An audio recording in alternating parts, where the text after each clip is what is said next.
We move back up to Central Texas. We've got new information tonight of the man shot and killed by authorities in Gholson. He's been identified as 55-year-old Leon Minifield. The McLennan County Sheriff's Office says he started shooting at officers after a short standoff inside a house. 6 News reporter Sydney Deshawn has the very latest from Gholson. Chris Lindsay, in the small town of just over 1,000 people, the Gholson community is now grieving and says something like this is completely out of the norm. Families go through all of their different situations, but we don't have this sort of thing.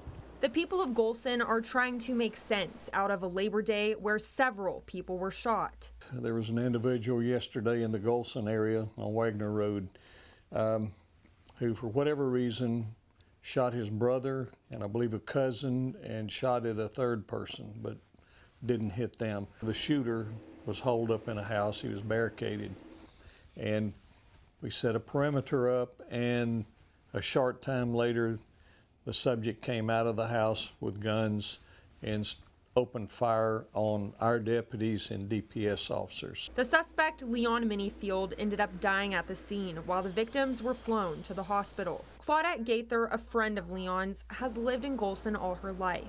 She says just days ago they gathered outside these church doors for a prayer breakfast. We were all sitting there just chatting, never knowing that a week and a half, 2 weeks later, one of us would be gone.